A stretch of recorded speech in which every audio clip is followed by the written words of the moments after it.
What's up mga kahusay?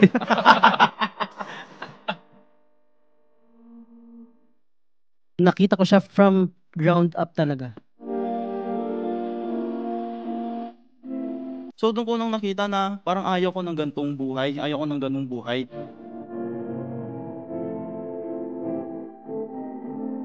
Doon ako unang na-discover na since business course na rin ako, doon ako na-open up sa business. What's up mga pa? What's up mga kahusay? What's up mga kahusay? This is Carlos Obaldo and I'm one of the founders of Husay Digital Academy. I've been freelancing for the past 10 years, well, almost 11 years now.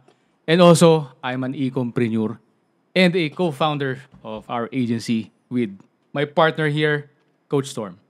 Hi guys! What's up mga kahusay? My name is Coach Storm and I'm a digital marketing agency owner. And of course, I'm one of the partner here in Husay Digital Academy. And always support us dahil napakaganda at napakaganda ng mga gagawin namin, mga advocacies as well as yung mga interview namin mga tao. And you will definitely find a lot of value when it comes to watching or listening to this podcast channel. And anyway, meron tayong napakaganda at napakagaling na mismong guest. Yes, diba? sir. He's napakalapit kasi itong batang to sa akin. And he's one of my mentees dun sa program ko before. And nakita ko siya from ground up talaga. Sobrang tong batang to, bagdamdamin yung kwento niya. As well, from being a content creator right now, he is already earning really well. That's number one. And becoming a freelancer. And right now, he have his own agency. And that's what really, really matters the most for me. And nakakaantig yun sa akin dahil lahat ng naituro ko or mostly sa mga naituro ko, na-implement niya. Ayan. And so without further ado guys, let's all welcome, okay, our friend and my mentee, Steven Arnaiz. Yay! Thank you, Coach Storm, sa magandang introduction. And nice to meeting you, Coach. Nice to meet you. Yeah, and hello mga kahusay. What's up sa inyong lahat dyan? So, ayun. My name is Steven Arnaiz. So, sabi ni Coach, nakilala ko siya, content creator ako, and doon ko na-discover yung freelancing. And right now, meron na akong sariling agency. And doing good sa business na ginagawa namin. Nice. And by the way, guys, narinig ko kwento nila, cum laude ka raw. Yes po, yes po. Wow, cum laude! Cum laude. May diploma!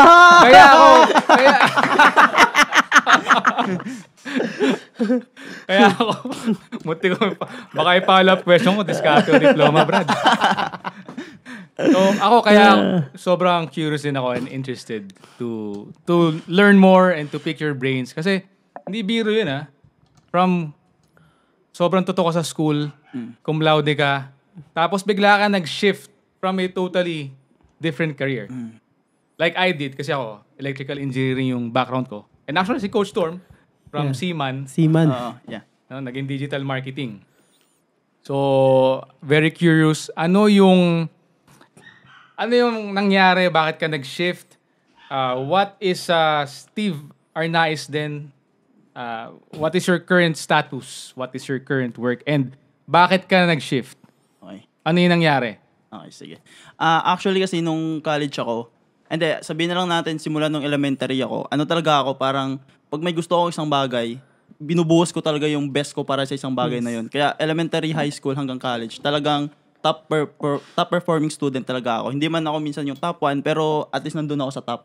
So, nung college ako, since lumipat na ako dito sa Manila kasi sa province ako galing, parang doon na-open yung mind ko na hindi pala yun lang yung buhay. Kasi sa province kasi sobrang simple lang siya Parang yung pag may bahay ka doon na semento, tapos meron kang tricycle sa amin ganun, dati. Parang yun na yung mayaman, yung definition ng mayaman sa araw na yun nung bata ako. And nung lumipat ako ng Manila, nakita ko may mga maraming building, may mga kotse, may mga supercars. So naisip ko, hindi pala lang yun yung pwede kong makuha. Hindi lang yun yung parang tumaas yung ambition ko. Yes. So, nung nandito na ako sa Manila, tapos, since nagko-commute ako papuntang school, parang doon ko naranasan una yung hirap. na paano magtrabaho. Hindi ako nagtatrabaho, pero yung nakasabayan ko nagtatrabaho. Nakikita ko sila natutulog pa sa bus. Morning, pasok ako sa school, natutulog sila sa bus. Kasi syempre, early morning yon. Tapos pag pauwi, kasama ko sila, mga pagod na rin sila. So doon ko nang nakita na parang ayaw ko ng gantong buhay. Ayaw ko ng ganung buhay. Tapos, doon ako unang na-discover na since business course na rin ako, doon ako na-open up sa business. So, yun. Kaya, yung unang business ko is yung, tara, kape tayo. Ganun. Doon ako unang nagka-idea sa business. Power! Yun. May experience ako doon and wala akong hate sa mga network marketing kasi unang-una naman, grabe din naman yung natutunan ko doon pagdating sa mindset. Kasi sobrang, sobrang ganda yung tinuturo doon kung paano mo i-push yung bagay na gusto mo. Yes. And siguro pagdating sa mindset, karamihan talaga ng nagagamit ko ngayon sa business is galing din doon sa natutunan ko sa network marketing. And then, doon kasi, share ko na lang din. Sa network marketing kasi, yung binebenta mo doon is tutulungan mong yumaman or mabago yung buhay ng isang tao eh. Kaya nung nag-freelance ako, since ako video editor na ako, magaling ko mag-edit, tapos yung ibabenta ko, yung service ko, which is magaling ako doon, marang madali ko na siya naibenta. Kasi dati nga, binibenta ko, babago yung buhay ng isang tao. Mas mahirap ibenta yon, brother. Tapos ako, hindi pa nabago yung buhay ko, di ba? Parang ang hirap nun. Kaya parang sabi ko, kaya ko siya gawin. So, ayun, nag-graduate ako na cum laude, pero third year college pa lang ata ako, or second year college noon, bago yung pandemic. Kasi nung nag-networking ako, first year college ako eh. Nung nag-pandemic, parang na-shift na yung utak ko na ayoko na magtrabaho, gusto ko na mag-business. So, from there, habang online class, nag-aaral na rin ako ng mga online opportunities. Kasi nakita ko din nung malaking din sa akin eh. Malaking wake-up call din yung pandemic. Kasi marami nawalan ng trabaho eh. So, ibig sabihin, pwedeng mawala yung trabaho. No one is safe. Yeah. There's no such thing as job security. Yeah. Yes. Kaya sabi ko, ano yung bagay na gagawin ko na kahit magka-pandemic ulit, hindi siya maapektuhan. So, doon ko na-discover yung mga online businesses. Doon ako nag-research ng online businesses. Tapos, doon ako first nag-venture out sa freelancing. So, from there, doon na nag-start yung journey ko. After kong graduate, cum laude ako, hindi na ako nag-proceed sa work. Diretso na ako. Unang-una pa, yung YouTube. Content creation. Kasi uso nung pandemic yung mga content creator. Tapos, dami nilang pera, kumikita sila. Sabi ko, ito yung gagawin ko rin. Kasi mukhang pera ako eh. Diba? Empowered. Oo. So, yun yung ginawa ko. Yun yung ginawa ko una. Pero, ayun nga, sa lahat naman ng bagay, parang wala namang madali. Nahirapan ako doon, tapos mahirap din yung YouTube eh. Mahirap ibang game din yun. Up until na, since nag-YouTube ako, marunong na ako mag-edit. So, doon ko na-discover na pwede palang mag-freelance. So, up until na inaral ko siya, tapos doon na nag-start yung journey ko sa freelancing. Ayun yung shift ko from being a cum laude into someone na nag-pursue ng business na hindi na ako nag-work. Grabe, no? Diretso na, no? Hindi ka na pumasok sa corporate world. Yes. Kasi I'm sure, pag cum laude, ang dali niya mag-apply. Kasi kayo yung priority, usually. Pag nag-a-apply tayo sa corporate, di ba? Laging, ay cum laude to, sila na yung malamang top eh. Sila yung unang ma-absorb eh. Tama. Pero si Steve here, diretso na, nag-freelance na. Dahil dun sa maagang realization na. Actually, ako naiinggit ako eh. Kasi ako, nag-corporate pa ako, 4 years. Kasi hindi ko pa alam tong freelancing. So, nasa corporate world ako, binuno ko araw-araw, naramdaman ko rin yung pagod, yung hirap. Only to find out na, pwede palang ganito, tas pwede pala akong kumita ng ganito kalaki. Kahit hindi ako pumapasok sa isang company. And sobrang relate din ako, by the way, yung sa sinabi niya, yung sa tara kape tayo. Iba, grabe yung hirap doon. Kasi nag-try din ako niyan. Nung nasa corporate pa ako, ang pasok ko 7 to 4. Sa gabi, 8 hanggang inaabot kami ng alauna, 2:00. Gait na sa akin yung magulang ko. Kulang na lang murahin ako. Kasi sabi, wala ka pa naman pamilya. Bakit ganito ka umuwi? Grabe ka magtrabaho, ganito, ganyan. Pero kasi nga, doon ko natuklasan yung, kahit hindi ko napalaki yung networking, kasi hindi ako nagtuloy din, grabe yung mindset nila doon. Kasi alam mo, yung mga nag-speak doon, grabe rin yung pinag-aaralan nila. How to motivate you, kung paano rin talaga mag-business. Yes. So, doon pa lang, sobrang naging busog na ako sa learnings and na-develop din yung skills ko. And actually, dati, sobrang introvert ko eh. So, napapansin ko si Steve, may pagka-introvert din. So, yung bang mas na-stretch ako paano makitungo, paano makisalamuha. Kasi doon mapipilitan ka eh. Di ba? Pilitan mag-invite eh. Di ba? Tapos meron pa doon, bro, yung sa labas ka lang, Oo. may flyers. Oo. O, bigay niyo yan. Tapos maghata kayo dito sa coffee shop, doon sa may Green Hills yung namin eh. Yung sinalihan ko na networking eh. And by the way, isa doon sa nakasama namin doon, big times na ngayon na network marketer. Naalala ko lang. Oo. Kasi ang ginawa niya, bro, networking. Natutunan niya yung digital marketing. Oo. Pinagsama niya. Ayun, Nice. sabog. Talaga. O, Kasi ano din talaga dun eh. Kakaibang marketing kasi yung matutunan mo dun eh. totoo. Isipin mo kailangan mo mag-invite para makapag-invite ka lang. Iba't ibang way ng pag-i-invite kailangan mong gawin. Yes. Iba't ibang way ng marketing Iba-ibang para dis- lang mapa-invite mo siya, ma-invite mo siya. Totoo. Iba-ibang Kaya- diskarte. No? Oo. Totoo. Kaya- Lahat ng paraan, ginagawa rin talaga nila. And effective pa rin siya. Sobrang effective pa rin nowadays. Na ako nakikita ko kasi yung mother-in-law ko. Bati ka na sa network marketing. And yung mga companies din na sinasalihan niya, and even ako, actually, nag-involve pa rin ako ngayon, lalo pag gusto ko yung product at alam ko na makakatulong. Nakikita ko na sa ginagawa nila, sobrang effective kasi that's a way of marketing eh. Yes, exactly. Digital marketing is a form of marketing, Tama. network marketing, ganun din. And very effective din. Tama. Ano lang talaga, kasi ngayon may mga stereotypes kasi sa network marketing ngayon na hindi maganda kasi may mga ibang company na parang unethical yung ginagawa nila. True. Yes. Pero in reality, talagang pwede kang kumita talaga Totoo. doon. Tsaka legit talaga yun. Yes. Legit yung business model na yun. Tama. Mali lang yung ibang ginagawa ng tao. Huwag yung sisihin Yes. yung network marketing itself, kundi yung mga taong gumagawa ng mga unethical. Yun Totoo. yung mga nagsisira sa industry. Tama. ngayon. Lalo na kung legit yung business. Tama. Kasi yung una mong titignan dyan bago ka sumali, dapat legit yung business. Meron talaga silang pinibenta na products. Kasi doon sila kikita. Pagka kasi wala silang binibentang products, bro. Yun. Yun yung talagang... Mag-isip ka na. Tama. Wag ka na sumali. Sinasabi na namin sa inyo. Oo, tama. Kasi yun, sigurado, baka makulong ka pa. Yes. Oh, kasi kasama ka sa ng scam. So tama yung sinabi mo, Steve, no? Hindi lahat ng network marketing is mali o Yes. masama. Kasi ngayon, kumakalat yung isa yung kahuig mo. Kumakalat ngayon na, di ba, scam daw siya or what. Ako, hindi ko alam kung anong company ang sinalihan niya. Hindi ko na-research. Pero I'm sure na kung ni-research natin yun, makita natin na legit na may products naman, may binibenta sila, di mo masabing scam yun. Yes. No? So, it is what it is. Ano lang kami, this is real talk, guys. Yeah. Siyempre, ayaw naming i-sugarcoat din. Kung totoo na legit, sabi natin legit.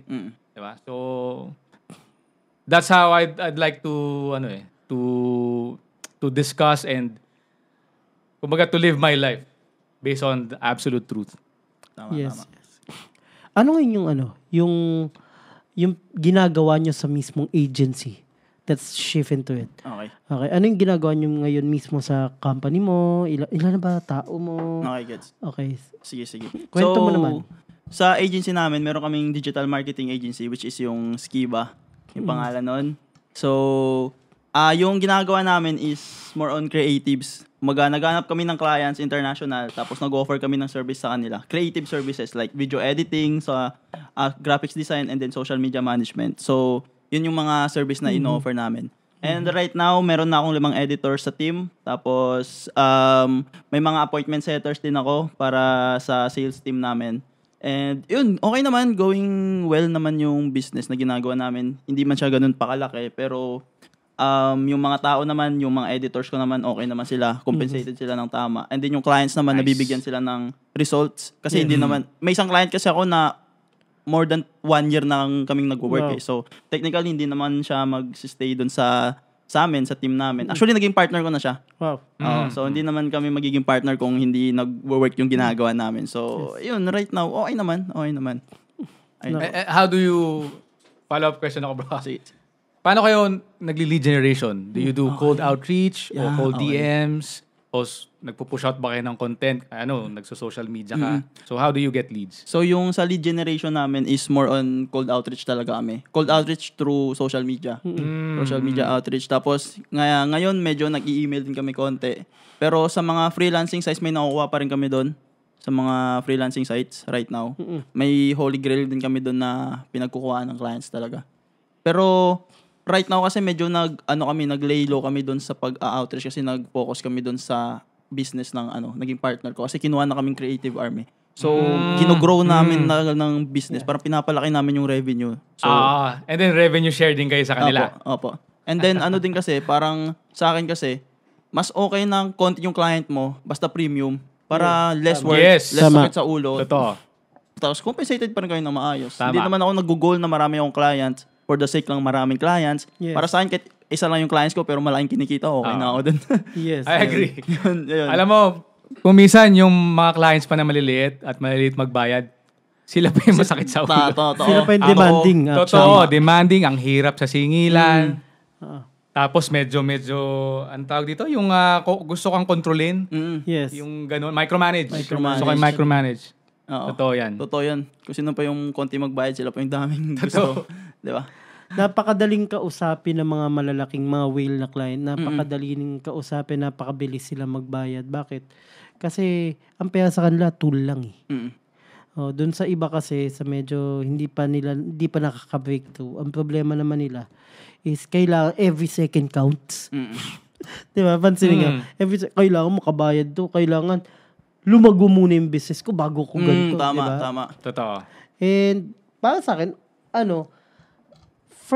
from a macro perspective, tapos madami ka ng kliyente, you will be focusing on the quality na eh. Not on the quantity side. As much as possible. Gusto mo yung mag-blend kayong dalawa. Kasi you are pushing for long-term relationship with them eh. True. And that's what you are seeing. Katulad yan, from being a customer, client, and then from client going to partner, di ba? There's a process eh, na kailangan makuha yung trust din nila eh. But at the end of the day, nasan ba yung proseso mong ganun? Ano ba yung, asan na ba sila sa part mo na yun? Kasi kung wala sila dun sa part na yun, sa stage na yun, ano ginagawa mo as a business person? Diba? Ano yung orange among the apple mo? Paano ka mag-stand out? Kasi kahit na mangyari, madali kang palitan.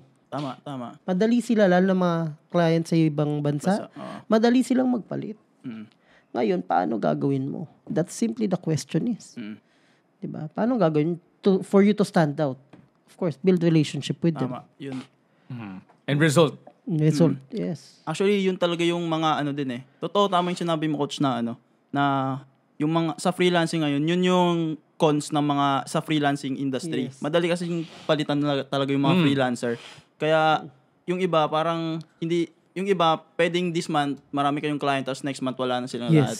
Yung iba kasi nagfo-focus sila sa kung paano kumuha ng client. Nakakalimutan nila yung client retention. Puro sila client acquisition, wala silang client retention. Yes. Ako kasi nung nag-start kami, parang talagang binigyan ko ng importance yung relationship. Tama yun. Kailangan mo talaga mag-build ng relationship. Hindi ka lang dapat nagbibigay ng service sa client mo. Dapat, more than that, nag-extend ka rin ng, parang ina-extend mo rin siya sa personal na buhay niya. Kumbaga, at least kahit pag may mga birthday niya or may mga celebration, at least mag-greet ka sa kanya. Hindi yung puro message mo sa kanya kung kailan yung sahod.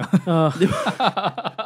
Diba? Parang kahit pa paano mag-extend ka rin na para ma-feel ng client mo na you're into his life talaga, na hindi ka lang more on business. Part na yung business, pero at least maging ka sa kanya. Mag-build ka ng magandang relationship. Sabi nga ni Coach Storm, jojowain.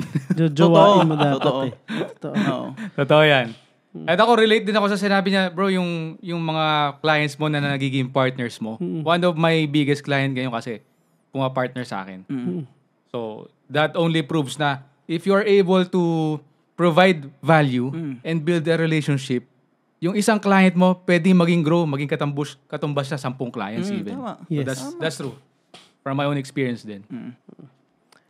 And by the way, ano ba yung tingin mo na dapat i-consider ng mga newbies natin na nanonood before they get into freelancing?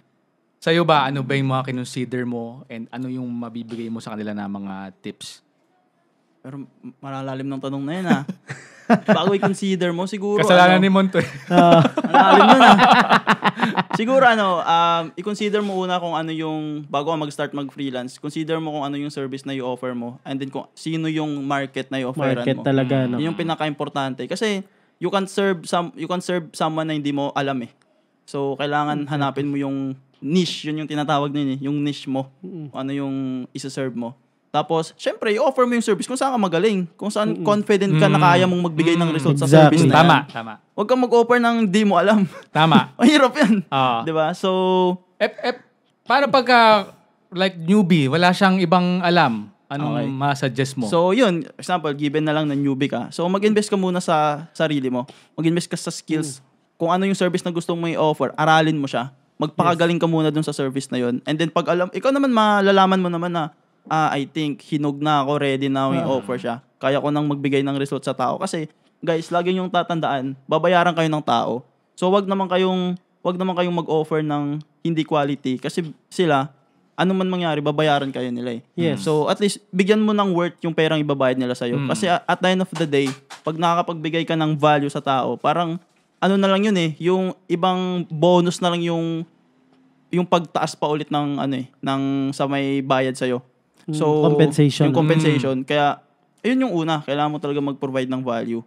Yung, kami nga minsan, nag-offer pa kami ng free value para lang at least malaman nila na talagang we're into the business na ginogrow nila So, ayun. Kailangan mo kung wala kang skill, kailangan mo mag-aral ng skill para ma-offer mo siya sa client mo. And then, yun, siguro after nun, yun sunod-sunod na yun And yung retention, doon din papasok pagka nakita nila yung value mo. May tama. tawag ako dyan, yung sinasabi ko din sa mga students namin. Yung, alam mo na bro, yung LTV kung tawagin, yung lifetime value. Pag mataas ang retention ng clients kasi, di ba bro? Siyempre, yung lifetime value, ibig sabihin, kung isipin mo kung 5 taon siya magstay sa'yo, 5 taon kanyang babayaran. So, yung lifetime value rin na nakuha mo sa kanya is napakaganda. Longevity kasi. Tama. Kasi mostly yun, yung mga pumapasok na mga iba, lalo na newbie, they doesn't even have the ability to look for long term. Oo, yung pwede na yan attitude. And mostly naman talaga, yung mga Pilipino, ganon. They do have something like, okay na yan. Oo, okay na yan. Hindi naman yan mapapansin masyado But the question is, pagka nag-pile up yan, dun na papasok yung na client na, bakit ganito? Tama. Oo. Pagka nag-pile up. Magda-drop off sila. Exactly. So, it's not just building relationship pala. Yes. No, hindi lang jojowain mo si client. Dapat, marunong ka rin talaga magbigay ng value. Meron ka din expertise na maibibigay sa kanila for you to retain them. Tsaka gusto ko din to i-bring up yung na to. Na marami kasi mga freelancer ngayon na sabihin natin, may skill ka na. Alam mo na yung paano i-offer yung skill mo.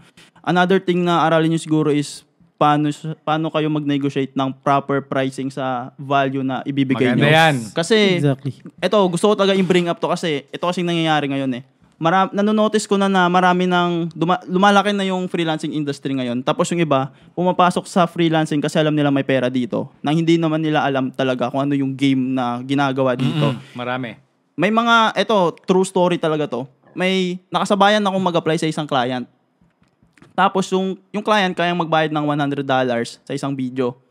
Kaso, yung kasabayan ko na nag-apply, in-accept yun ng $50 lang. What? Kasi syempre, $50 lang. Given na sabihin na lang natin, kung pareho kaming magaling nun, pareho kaming skill lang. Pero $50 yung bayad sa kanya, syempre pipiliin niya yun.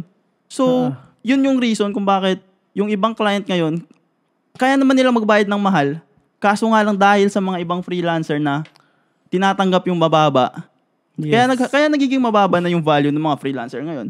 So, yun yung gusto kong aralin na sana man lang, kumbaga, hindi ito about sa akin na kasi bumababa yung bayad sa amin na actually about to sa inyo kasi yung value na ino-offer nyo worth more than sa binabayad sa inyo. True. So sana ma-appreciate nyo or bigyan nyo naman ng justice yung value na binibigay nyo sa client nyo. Kung kaya importante na kahit papaano matuto kayo mag-negotiate. Kumbaga, kung di kayo marunong mag-negotiate, aralin nyo yung negotiation, guys. Kasi, True. magagamit nyo yan, sobra. So, Totoo. Lagi kong tinuturo yan, bro. Lagi namin tinuturo yan sa mga students. No? Ang freelancing, hindi ka lang skilled. Mm. Hindi pwedeng skilled ka lang, kailangan marunong ka magbenta. Marunong ka Yes. mag-client negotiation. And to add to your point, no, actually, tama eh. Ang dami kasing sobrang bagsak presyo. Apektado lahat. Huwag na natin i-consider. Siyempre kasama, kalaban din natin yung mga Bombay, no? Globally, no? Hindi naman sa nagdi-discriminate tayo, pero sila kasi yung sobrang bababa mag-charge. Pero dahil nga, iba rin yung cost of living sa kanila. Pero ako, ang tip ko, bro, ang mga Pinoy, pwede tayong mag-charge ng maganda. Kasi, bear in mind, sa US, ang minimum magkano? $30, $35 Yes. per hour. Hour. Per hour. Kaya ang client, yung sinabi mo, willing magbayad ng $100 isang video kasi alam niya na aabutin nyo ng at least 3 hours. Tama. Yes. Tama. So, wag nating sirain ang industry. Exactly. Kasi iba mema lang eh. Totoo. Tsaka yung iba kasi nag-venture kasi nakita nila may pera eh. Totoo. At yung iba, I think, hindi kasi marunong ng client negotiation. Totoo. Pwedeng, tama yung sinabi mo, ang galing nila, pares kayong magaling sa video editing, 10 out of 10, let's say, no? Pero dahil ikaw magaling yung client negotiation mo, siya, mababa, nasa 1 or 2 pa lang, kaya ganun yung ginagawa niya. Yes. Diba? So, tama ka dun. So, unfortunately, Ganun that's the talaga. reality. Totoo. Ah. Kaya sobrang ano yun, sobrang dapat maging grateful kayo or ibigyan nyo ng importance yung mga taong nagtuturo sa social media about sa ganun. Yung nagbibigay ng free value regarding Yes. sa ganun. Kasi from there matututo kayo eh. Parang yung iba kasi parang parang inaano pa nila. Parang dine-negative pa nila na yung mga ganun. Yung may mga nag-o-offer ng value sa social media. Actually, dapat maging grateful kayo sa ganun. Tsaka ano din, Lalo kung legit, no? Tsaka aralin nyo, guys. Aralin nyo. Huwag kayong tamarin, aralin yun. Huwag lang kayong mag-focus na kukuha lang yung client tapos offeran nyo, okay na yun. Diba? Yes. Kasi ako nung nag-start ako, nakikita ko yung mga client kaya magbayad ng 100K eh. Ngayon na after a year na medyo nag-focus kami sa client namin tapos ngayon nag-try ako mag-reach out ulit. Parang 50K pahirapan na. Sabi ko, ano nangyari dito? May mga ganun. Marami kasi May- tumatanggap eh. May nakausap na Na mababa. Kasi totoo yun eh. Totoo. Alam nila pwede palang bayaran ng 50K. Ba't pa ako sa 100K, di ba? Totoo. Yun. Totoo Kaya, super, 100K in pesos ah. Mm. In pesos. Kaya, yun guys, ano din, parang bago kayo mag-venture din sa bagay na to, aralin nyo rin kasi hindi lang kayo yung naapektuhan, pati yung buong industry naapektuhan siya. So, yun. By the way, gaano kakatagal bago mo narating yang kung asan ka ngayon, yung mismong process mo? Can you tell us more about that? Okay, sige. Bali, nag-start kasi ako mag-freelance is November 2022.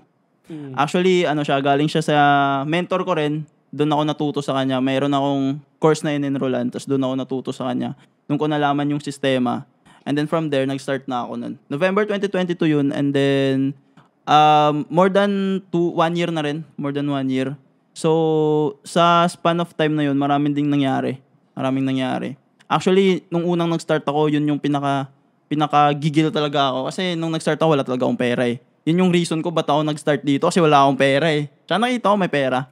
So, yun yung reason ba't ako nag-start. Tapos, from there is, inaral ko siya. Inaral ko talaga siya. Kaya yung sinasabi sa inyo na aralin nyo siya kasi hindi lang siya basta-basta kukuha ng client tapos i-offeran mo lang ng service. So, inaral ko siya. Nag-start ako lang mag-isa pero naaral ko yung sistema na pwede pala akong mag-build ng team. So, up until na nag-build ako ng team and then ngayon, yun yung tawag na leverage. So, na-leverage ko siya. So, up until ngayon na nakabuo ko ng agency. So, yun yung naging story ko. And then, ayun, marami ding, siguro diretso ko na rin din kasi marami din naman talagang struggles. Hindi naman siya talaga guys na kukuha lang ng client, mag-close ka, tapos opera mo ng service, tapos kuha ka ng editor, tapos para at least ma-leverage mo. Marami din talaga siyang process. Kaya yun yung importante nga, lagi yung parang ulit-ulitin ko talaga, aralin nyo talaga. 100%. Oo, Aralin nyo. aralin nyo talaga kung ano yung bagay na gusto nyo pasukin, aralin nyo. Kahit saan namang industry. Kasi kung kahit saan industry ka papasok, tapos papasok ka lang dyan for clout lang or dahil nakita mo may pera dyan, tapos di mo siya inaral, talagang pati yung industry na yun, maapektuhan din sa ginagawa mo pag hindi mo nagawa ng tama yung dapat gawin dun sa industry na yun. So, Totoo. ayun po. Kailangan talaga may core competence ka muna eh. Mm-mm. Oh, and then you match that with the core need. Mm-mm. Hanapin mo yung core need ni client. Tama. Oo, kasi the moment na mag-match yun, na 9 out of 10, mako-close mo yung client. Mm. Kaya ano din, para sa akin ito, i-add ko na lang din. Kaya importante din na mag-seek kayo ng mentor or someone na parang makasama mo sa journey. Kasi from there kasi mas mapabilis mo yung journey mo eh. Tsaka mas mapabilis yung journey, tapos mabilis din yung mga matutunan mo along sa journey mo kasi may kasama ka. So, yan yung importance din. Kasi, kaya siguro sa akin maging mabilis siya kasi, yun nga, naging mentor ko si Coach Storm nung time na mga bago pa lang ako. Di ba, Coach? Naging mentor ko si Coach Storm. Tapos may mentor din ako na isa, si Coach Frank. Mentor ko din siya. Tapos may group kami nila Coach Storm dati na parang lahat kami freelancer na nagtutulungan kami para at least from there, mabilis kaming matuto kasi may experience siya na possible hindi ko na-experience. So, pag na-share na yun, pag na-experience ko na siya, aware na ako na nagawa niya na to, so ito yung dapat kong gawin. So, yun yung importante na may mentor ka, tsaka may community ka nakasama sa journey mo. Kumbaga, walang shortcut dito. Kailangan mong aralin yung craft, yung expertise, hindi lang connect sa client. Tama. Pero kung merong mang pinaka-shortcut, yun yung tamang mentor. Yes. Totoo. Yes. Tama. Agree. 100%. So, sa tingin mo, ano yung mga, kumbaga, pinaka-mabigat na sacrifice mo para maabot mo kung ano yung naabot mo? Meron ka na ngayon. Sacrifice? Kasi ang daming sacrifices eh. Dami, Siguro, dami. ang dami, di ba? Lalo na from nung nag-i-start ka pa lang hanggang sa kung sino na si Steven niya. Okay. Siguro unang-unang sinacrifice ko yung diploma ko. Kasi hindi ko na nagamit yung diploma ko eh. Nung nag-start ako dito Dumiskarte ka na lang. Diretso Dumiskarte discarte na ako eh. na. So, yun yung unang sinacrifice ko. Tapos pangalawa siguro yung hindi ko naman sinacrifice, pero ako kasi, di ba nga, nakwento ko, nung nagsimula ako, content creator talaga ako. Yun talaga yung goal ko, tsaka yung dream ko maging content creator. So, since, eto nga, practicality tsaka reality ng buhay, di ka naman kailangan mo talaga ng pera dito para mabuhay eh. Yun talaga yung reality. So, since wala pa naman akong kinikita dun sa content ko, so parang sinantabi ko muna siya, tapos nag-focus ako dito sa business para gumawa ng pera. So, yun, di sa sacrifice pero sinantabi ko muna siya. Tapos siguro, may tinatawag kasi akong monk mode. So, yung sa monk mode na yun, yun yung routine ko na talagang mag-stick lang ako sa routine ko para sa makuha ko yung certain goal ko. So, pag nagma-monk mode ako, yung mga bagay na sinasacrifice ko is, ayun, inom. Kasi dati parang may nagpa-party ako. Siyempre, pero ngayon, bata sacrifice pa, kalakasan yun. eh. Sacrifice talaga yun. Tapos yung time na gumala, talagang sinacrifice ko muna yun. Talagang focus muna ako para mag-build pag-build ng business. Tapos siguro yung time din sa family, hindi naman siya sinacrifice pero nalilimit lang siya. Kasi ako pag nagma-monk mode ako, super grind talaga ako, like all out talaga ako dun eh. Parang yun lang Kakatokin naman. ka lang ng kasama mo sa bahay. Kakain ako. Totoo. So, yun yung mga sacrifices naman. Pero, ayun nga sinasabi nila na grind now tapos enjoy later. Yes. So, ngayon, Totoo. nag-enjoy naman na ako. Yung mga sinacrifice ko na Nakita a year mo na. ago, ngayon, na-enjoy ko siya kasi dati hindi ako nakakapaggala, pero ngayon kaya kong gumala kahit saang lugar ang gusto ko. So, kahit papaano, worth it naman yung sacrifices talaga. So, ayun. Basta kailangan talaga sa umpisa. Kailangan talaga. Grind tayo. Negosyo, guys, hindi to employment na pwede kang parang government employee na pagpasok mo, basa dyaryo, kwento dito, kwento dyan. Pag negosyo ka from the time na gumising ka hanggang sa maggabi. And I'm sure, inaabot ka rin madalas ng hating gabi. Madaling araw pa. Madaling araw pa. Totoo yan. Kasi kahit ako, inaabot ako hanggang ngayon ng madaling araw dahil sa pag-work. So, Tama. salamat Steve. By the way, ano yung, kumbaga, paano mo na-realize na ito yung tamang career path para sa'yo? Paano ko na-realize? Para sa akin, up until now, parang question pa rin sa sarili ko yan actually. Kung ito ba talaga yung gusto kong gawin? Yung, like, Yung you're talking talking about sobrang long term hanggang sa Oo. tumanda Yes, ka. yes. Opo, na kung ito ba yung business na to yung gusto ko talagang gawin. Pero kasi parang masasabi ko na grateful ako. Kumbaga para sa akin, parang ano siya binigay siya sa akin ni Lord na gawin ko siya. Kasi this time kasi hindi lang naman ako yung nagbe-benefit dito eh. Pati yung mga editors ko. Isipin mo yung mga tao na yun dati, hindi naman sila marunong mag-edit, tinuruan ko sila tapos ngayon kumikita na sila doon. So para sa akin, parang calling siya na kailangan ko talaga siyang gawin. Pero kung sa sarili ko, may mga iba pa akong gustong gawin. Kasi yun nga, sinasabi ko, gusto ko talagang maging content creator. So, siguro parang yun yung dalawang bagay talaga na, siguro pag nagawa ko na yun both, actually nagagawa ko naman na mag-content ngayon. So, pag nagawa ko siya both, para sa akin, yun na yung time na masasabi ko na okay na ako. Okay na ako. Na ito na yung right path para sa akin. Parang ganun. Actually, ang ganda ng tanong na yun kasi may napanood nga akong video si Iman Gadsi. Wala lang kung kilala niyo si Iman Gadsi. Parang sinabi niya, si Iman Gadsi kasi ano din siya, digital marketing agency owner din siya. Tapos, ano na siya, billionaire na siya, di ba? Multi-million, sabihin natin multi-millionaire, dollar multi-millionaire. Kahit siya, na natatanong niya rin sa sarili niya yan na kung ito na ba yung tama. Isipin mo, ganun na karami yung pera niya, pero natatanong na pa kung ito na ba yung tamang gawin niya. So, para sa akin, technically, parang, siguro hindi, walang tao makakasabi na kung yun na ba yung tamang path para sa kanya. Pero siguro, kung ano yung path na binigay sa'yo, as long as nakakatulong ka sa ibang tao, walang tinatapakan na tao, I think, Yes. ibigay mo yung best mo para sa path na yan. Kasi hindi lahat ng tao nabibigyan ng privilege na gawin yung ginagawa mo ngayon. Parang ganun. It's a continuous journey. Yes po. Sabi nga nila. Tsaka yung life kasi talaga siya, continuous journey and continuous learning talaga siya. So, 100%. Yes. talagang along the way, may mga ma-explore ka pa na pwede mo ma-discover sa sarili mo na, gusto ko palang gawin to, masaya palang gawin to. Totoo. So, ayun. Hindi mo rin masabi. Tama. Talagang meron din mga tao na ipapadala sa'yo na medyo mababago yung original plan mo. Tama, Exactly. totoo. It will take a turn na kasi may purpose ka dun. Tama. I agree dyan. Relate ako dyan. Actually, bago kami mag-ecom nung wife ko, gusto ko rin talaga mag-agency. Kaya alam si Tormen, kahit nag-start kami ng agency, marami na ako alam about sa agency, even yung mga tools and tech stack. As in, kasi pangarap ko rin talaga siya. Pero nangyari lang na dun napunta kami sa ecom. Kaya for the meantime na naman, kumbaga, wait ka lang muna, pahinog ka pa siguro yung gusto ni God bago ka mag-agency. And eto nga, pagpasok na taon, nag-start na kami rin ng agency, nag-partner na kami ni Coach Storm. So talagang, di mo rin nga talaga masabi. Basta siya yung gumalaw, siya yung nagdidikta sa'yo. Kumbaga, ka rin hindi mo rin kontrolado. Ano yung pinaka-big realization mo nung when you get into I need to expand na into an agency? Ano yung biggest realization mo? Bakit ba for you to have a leverage when it comes to people? Okay.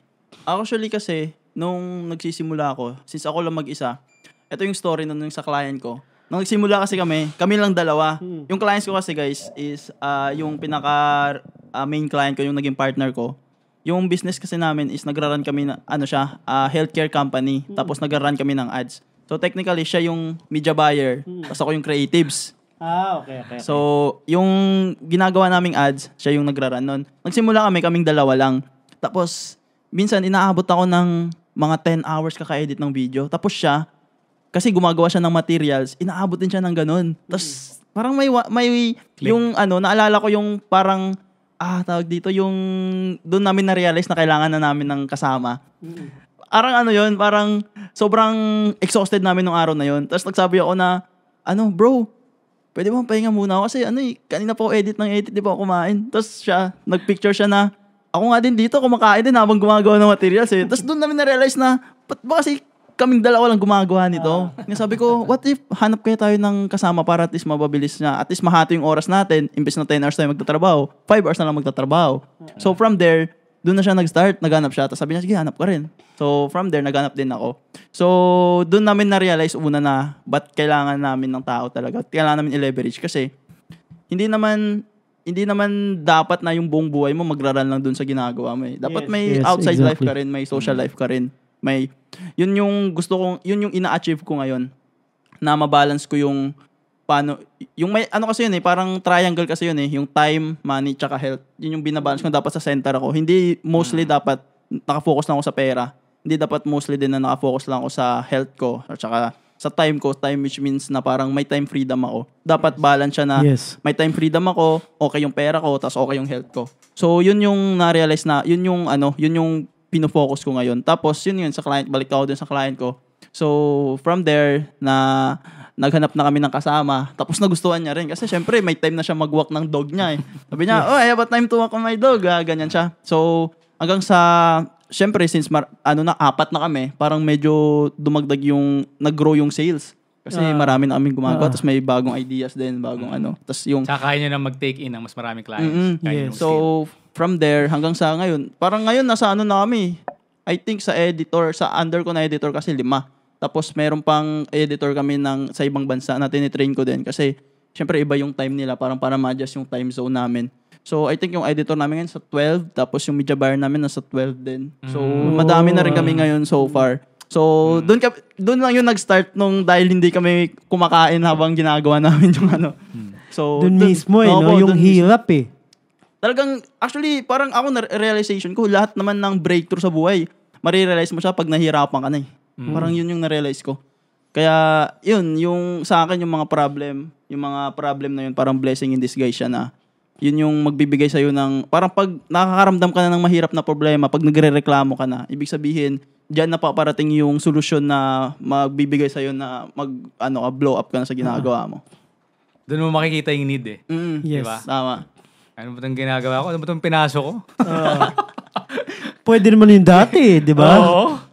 Dati, tumatambay lang ako dito sa bahay. Ngayon, 10 hours na ako nag-edit. Hirap nito. Tama. Diba? Pero yun, dun siya, dun namin naisip yung ganung sistema. By the way, Steve, usap tayo mamaya. Medyo related yung industry natin Pero mamaya, pag-usapan natin. Sige. Ano yung pinaka malaking sakripisyo mo as an agency owner? Malaking sakripisyo. Pinakamalaking sakripisyo na ginawa mo for the agency, gets. the business, and for yourself. Siguro yung pinakamalaking... For the agency mo na. Siguro sa agency, pinakamalaking sakripisyo is, hindi kasi sa lahat ng oras okay yung kita So, ikaw as an entrepreneur, as an owner, business owner ka, malaki o maliit yung kita, wala kang choice, babayaran mo yung editor mo. So, minsan, may times na lugi na. Mga editor ko dyan may times na lugi na, pero kailangan mo pero silang i-compensate. Yes. Yun yung hindi nila na minsan siguro yun yung minsan hindi nila naiintindihan. Nakala nila pag negosyante ka, dami ng pera agad. May times na kailangan i-sacrifice mo talaga muna yun para sa mga tao mo. Yes. And then hindi mo rin kasi pwedeng sabihin sa kanila na wala tayong kinita ngayon kasi nag-render sila ng service nila sa'yo, di ba? So kailangan mong bayaran yun either way. So yun yung para sa akin pagdating sa agency, yun yung mga sacrifices ko. Tapos siguro sa sarili ko, sacrifices ko is pagdating sa dahil nagbi-business ako. Ako kasi makulit talaga ako So sa pagdating sa business, kailangan mo maging maayos, kailangan mo mag-show up, kailangan mo maging professional. Yes. So talagang wala munang kulit, kumbaga seryoso muna tayo, talagang maging professional muna tayo. Tapos yung isa sa family ba?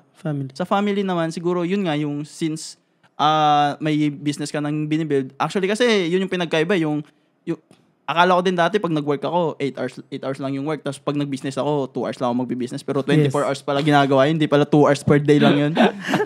Work as much as you can. Work as much as you can. So yun, parang pero hindi man siya totally sacrifice kasi ako nagbibigay talaga ako ng time sa family ko kahit na busy ako ngayong araw, at least makausap ko sila, masabi ko na mahal ko sila. So, para sa akin, okay na yun. And then, weekend, magkikita kami. Dinner, it's a must, no? Kaya Kailangan, tayo nagtatrabaho para sa nila, tama. Yes. Oo. So, would you like to... No. Go ahead. So, ano yung naging difference when it comes to your lifestyle? Nung before ka mag-business na wala ka pang pera, ngayon, versus ngayon na meron ka ng thriving business? Okay. Hindi ka tanong yun, Pati yung sa family mo. Sa personal, exactly. even siyempre sa family mo. Aside sa dun sa Seiko na nakakabili ka na. ng influensya ni Tito Mikey. Siguro yung difference is Ngayon, parang dati kasi pag kakain ka sa labas, nakatingin ka sa kabila eh. Sa right ka nakatingin eh. Ay, grabe. Grabe yan, Relate kami totoo. yan. Di ba? Napag-usapan Ganyan ako namin yan. dati. Ngayon, kahit pa paano, sabihin mo na lang, piliin mo kung ano yung hindi mo alam i-pronounce dyan. Yan yung piliin mo para matikman mo. Parang ganon. Tapos, pag naghahanap ka ng damit, minsan, yung unang titignan mo yung sa kwelyo. Imbes na titignan mo kung maganda siya, dito munang titignan kasi dito yung price. Pero ngayon, parang, ito maganda to. Nabibili mo na, yung alam mo yun, yung power ng pera na may choice ka na nabilin yung mga bagay na gusto mo. So, yun yung una. Tapos, pangalawa is, pinakagusto ko is nakapag-travel ako. Nakapag-work ako kung saan ko gusto. Kasi, since ano siya, digital marketing agency Location siya. freedom. Location freedom. So, ayun yung ano. Pero, para sa akin, ano siguro, yun, parang yung comfort, yun yung masasabi ko na nag-iba. Pero, ako kasi, talagang minimake sure ko na hindi iiba yung ugali ko pagdating sa pera. Yung ako pa rin yung kumakain ako pa rin sa pares. Ako pa rin yung bata na yun na kumakain ako sa pares, tumatambay kami ng tropa ko sa labas ng 7-Eleven. Ako pa rin yung ganun na bata. Hindi ko binabago yun. Pero at least ngayon, may choice na ako. Pwede akong tumambay sa 7-Eleven, pwede akong tumambay sa Starbucks, parang ganun. Ayun yung nagbago. Mas maganda yung may choice. Mas Pwede maganda kang yung may tumakbo choice. lang dun sa labas nyo, pwede kang tumakbo sa gym. Yun, May yung choice ka na ngayon. Yun lang yung nagbago talaga. Pero after all, masasabi mo, ako pa rin yung dati, parang ganun. Down to earth pa rin. Kasi tsaka kailangan yun. Kasi isipin mo, yung binigay sa'yo, ano lang naman yun Parang pinahiram lang naman sa'yo yun So kung di mo gamit na maayos yun, pwedeng bawiin sa'yo yan. Kaya Yes, 100%. wag mong ipagyabang yung kung anong meron ka ngayon, pwedeng bawiin sa'yo yan. Ginagawa ka lang channel ng blessing para maka-bless ka rin ng iba. Ibang tao, tama. Yes. Tama. Natawa lang kami ni Torm dahil sa relate kami doon sa pagkain Ganon din kasi kami nung araw. Tipong kakain ka sa labas, titignan mo yung menu, silip ka sa wallet mo. Alam mo yun? Pero kasi ngayon, pag kumain din kami, parang, anong gusto mo orderin? Ganun lang. Ganun ang tanong. Diba? So, orderin mo kung anong gusto mo. anong gusto mo orderin ng asawa mo, ng anak mo. So, so true. Tsaka hindi mo tinitipid yung sarili mo lalo na sa pagkain. Yes.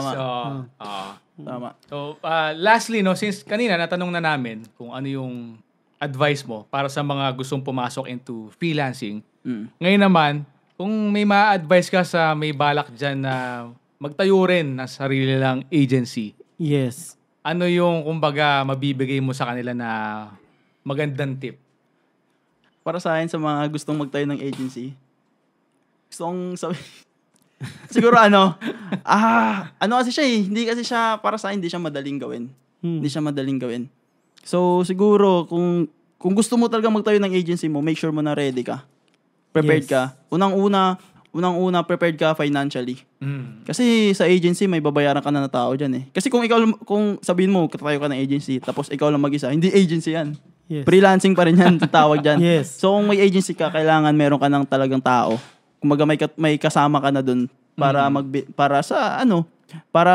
gawin yung agency na yun. So, unang-una, dapat maging financially prepared ka talaga. Kasi, di ba coach, dati nagtatanong ako sa'yo nun kung paano mag-transition sa agency. Yes. Tapos, sinasabi mo na sa akin yung lahat ng pwedeng kong gawin, di ba? Ganyan.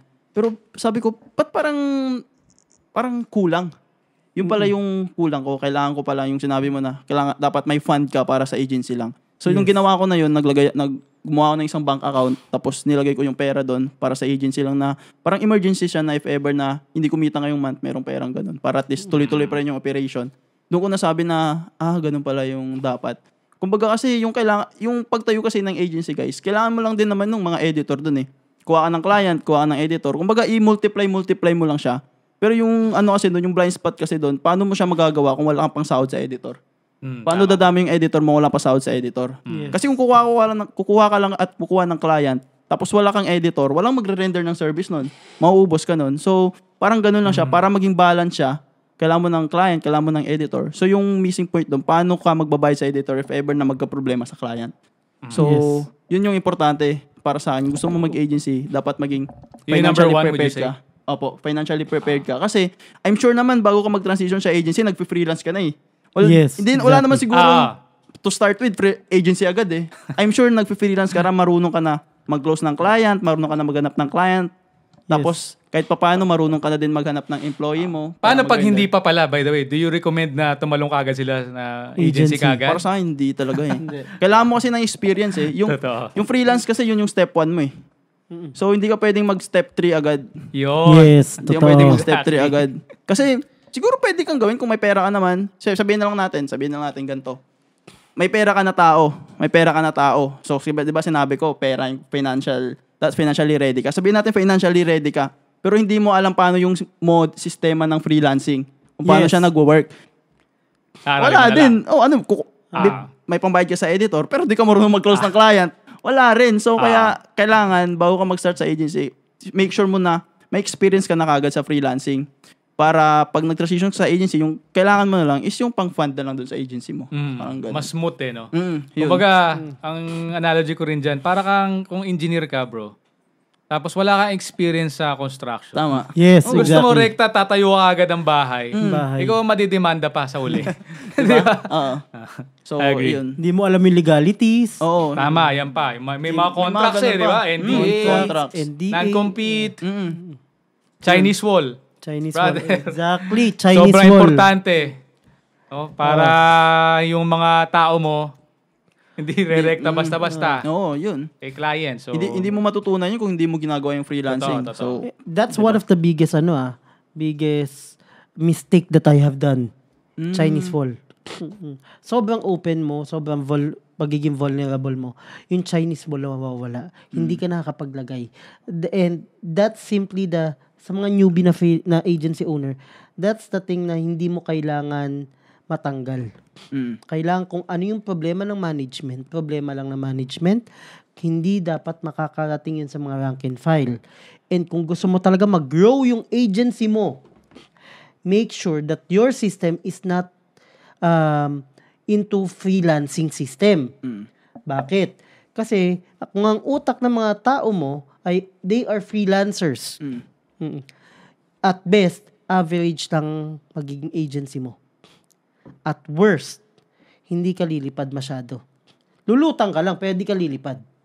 Bakit? Kasi proven na yan eh. Proven and tested na. Pagka ang negosyo mo, ilagay mo yung sistema ng corporate. Kasi tandaan nyo, lalo na yung ibang mga nag-jump into freelance right away, they doesn't even have the discipline from the corporate world. Totoo. At pagka kasi nahihirapan ka sa corporate, i-value mo kung ano yung meron ka ngayon 100%. as a freelance.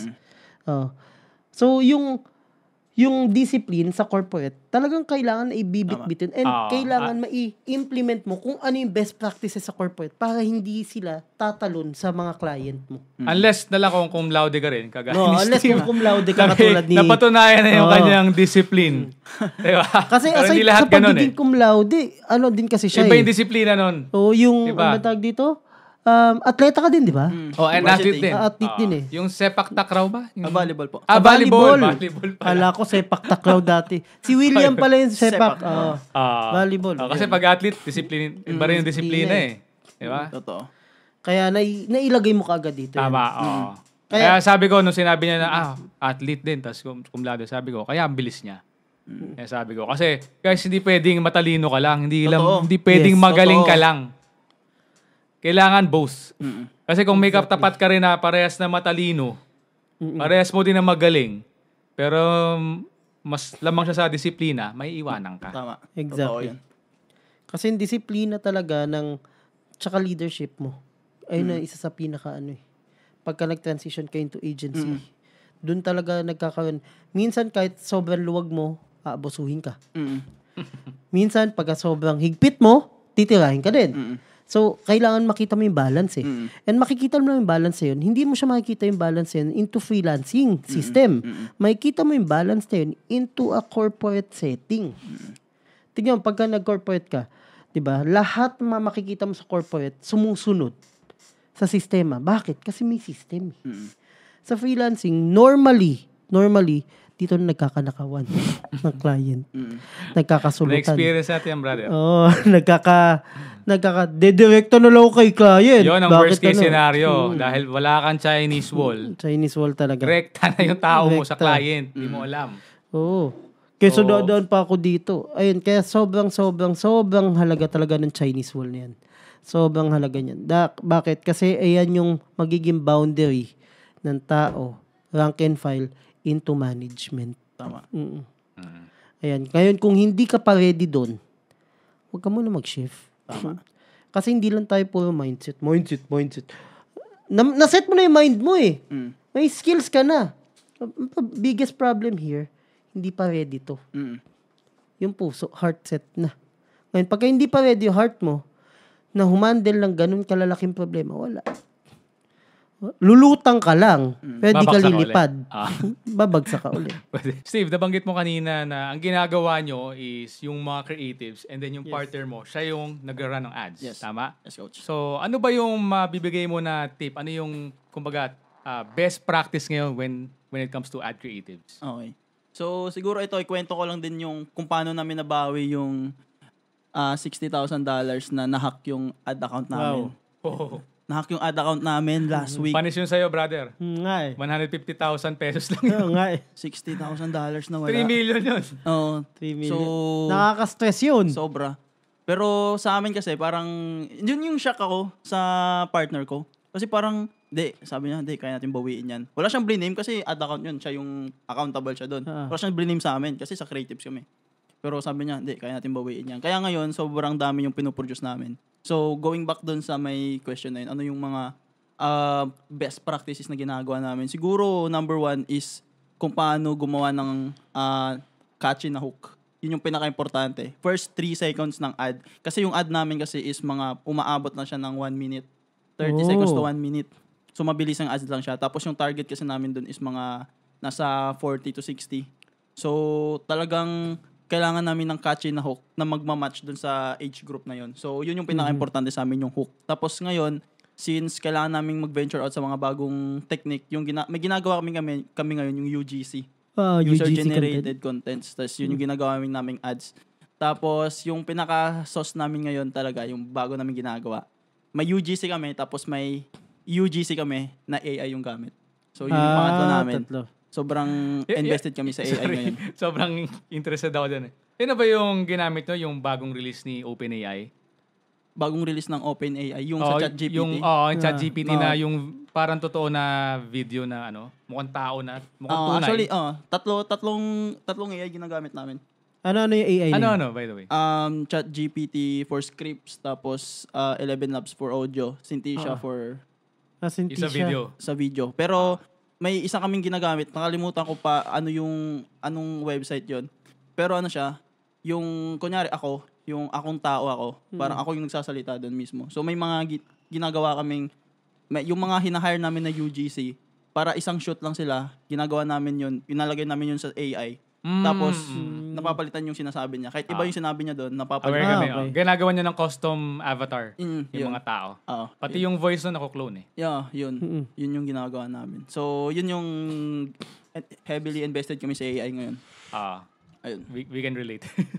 If hindi kayo nag-shift into AI, asan ng agency nyo ngayon? Siguro, para sa akin kasi sobrang laking factor yung AI eh. Kumbaga, nung una, pa ako sa AI eh. Parang, undeniable ako sa AI. Sabi ko, hindi natin kailangan AI yan. Kaya natin, mas magaling tayo dyan. Pero later on, parang imbes na i-resist mo siya, kailangan mo na lang, embrace mo na lang eh. Kasi wala kang choice, doon na papunta lahat eh. Kaya yun, sobrang laki din ng tulong ng AI. You can stop it, no? Hindi talaga. Yes. Din, parang feeling ko, yun na yung next na game talaga. Yun yung next big thing. Yung next na big thing. That's true. Oo. Thank you, Steven. Maganda yung sagot mo. Mga kahusay, we will be right back. HDA changed me. My name is Kyle Cruzade. I'm a freelancer and currently enrolled in HDA. You want to know how HDA changed me? I was a gamer 24/7, non-stop. I have no skill, no income, no interest even in life. But then, I found HDA, where I can learn how to be a freelancer, how to hone my skills, how to find clients. And the best part is, you want to be an entrepreneur? HDA has a course where you can learn how to build a digital marketing agency. Step by step, from being a level 1 freelancer equal level 100 at digital marketing agency owned HDA got to cover. So, what are you waiting for? Maybe this is your turn to be mahusay. And we're back mga kahusay. A while ago, medyo biniti namin kayo a while ago, di ba? So a while ago, what we're talking about is yung mga ginagawa nilang best practice nila Steven dun sa kanyang agency. Di ba? Ano-ano ba yung mga magagandang at best practice na pwede mong i-share sa amin? So ayun yung pinag-uusapan natin a while ago. So ngayon, tanungin naman natin si Steven kung paano at kung ano ba yung mga ginagawa nilang hook. Okay. Diba? Kasi right now, hook is one of the very, very important na sauce when it comes to content creation. Paano ba kayo gumagawa ng hook so that you can capture and captivate the attention as well as the retention rate of every video na ginagawa ninyo, na pinoproduce ninyo Okay. as an agency? So, pagdating sa ads, totoo yung hooks talaga yung pinaka-importante. Kasi ano yun siya eh. Either you make it or you break it eh. Kasi pag Yes. pangit yung hooks mo, pwedeng mag-swipe na agad yun. So, goodbye na agad yun. So, siguro, yung tawag dito, yung ginagawa namin pagdating sa hooks is, yung ano namin doon, yung idea namin doon is dapat, yung hook is ano siya, parang, tawag dito, para siyang abundance. Dapat yung hooks nagsushow ng abundance. So ano ba yung mga bagay na nagpapakita ng abundance? So minsan pera, parang pag nakakita ng pera, uy, pera, parang panoorin ko to. Pera, mga taong masaya, clips ng mga taong masaya, clips ng mga grocery, especially pag healthcare 'yon. Syempre matatanda. Yung mga matatanda, ano ba ginagawa nila? Nagro-grocery sila, parang mother thing 'yun. So pag nakita sila ng mga maraming grocery, parang for me, parang na ano nila yun na, pet panoorin ko to kasi Relatable. relatable yon. Relatable yung mga ganun. So, yun yung mga lagi lang namin nilalagay sa utak namin pag gagawa kami ng hooks. Dapat abundant siya, tapos relatable siya sa target audience. So, yun yung mga type ng hooks na ginagawa namin. Okay. Tapos sabi mo kanina, same body, no? But different hooks. Okay. So, paano nyo siya pinupull off and then and putting it in a very good ad creative? Paano? Actually, dun sa yung ads kasi is, may mga tinatawag kaming parang beta test. Yes. Parang may beta testing siya. So, yung ginagawa namin sa isang copy, gumagawa kami ng isang body tapos 5 hooks para ma-test kung aling hooks yung effective dun sa body na yon. So, after that, pag yung isa sa mga hooks na yun is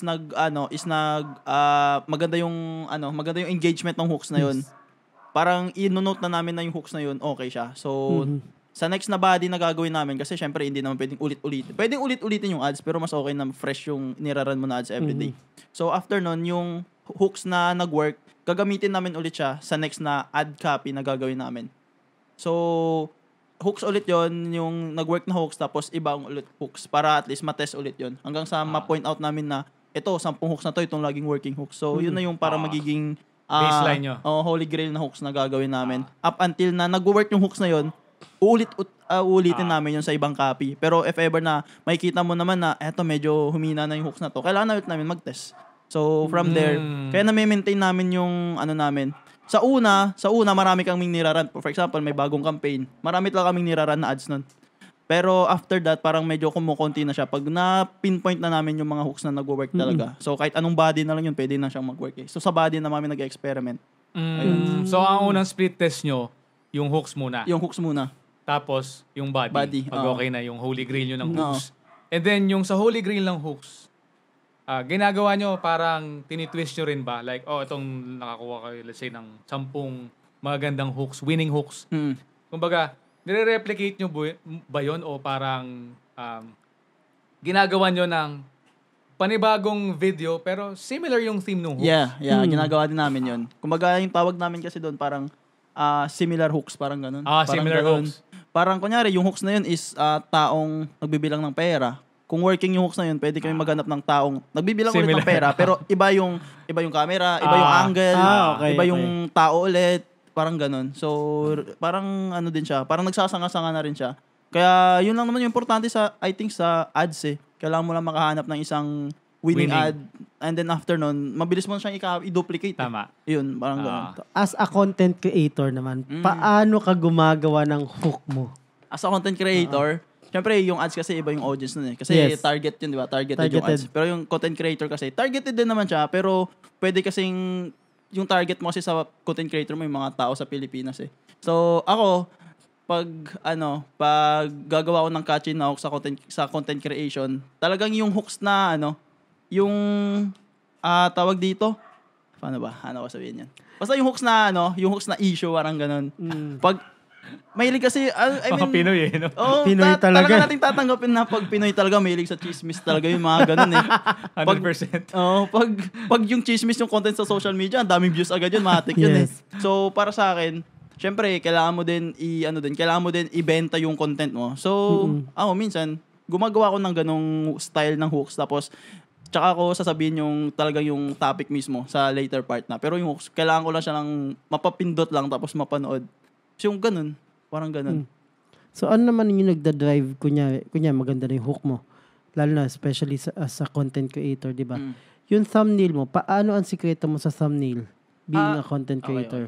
Actually, Kasi yun eh. it's also part of the hook eh. Oo. Actually, napaka-importante kasi talaga sa content creation, unang-una is yung thumbnail tsaka yung title mo eh. Kasi, bago yung hook, kailangan mo muna makatch sila sa thumbnail tsaka sa title mo eh.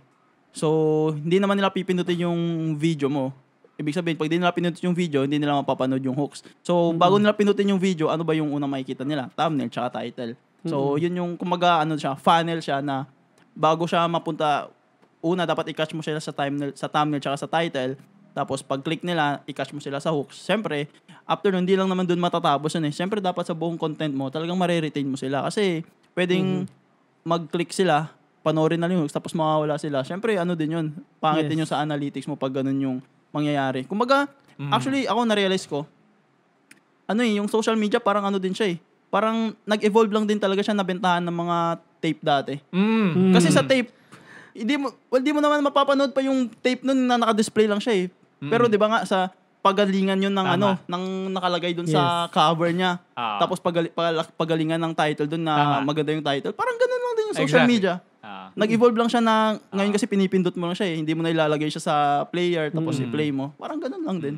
Sa website, bro, ang metric doon, yung tawag nila, pagka kunyari, pumasok sila sa website, nag-click kasi sila dahil maganda yung copy mo sa mga meta titles mo para sa mga nag-SEO natin na nanonood. Doon mo sila mapapaklik yung sa meta titles and descriptions. Kasi wala namang image pa sa Google, lalo nung araw.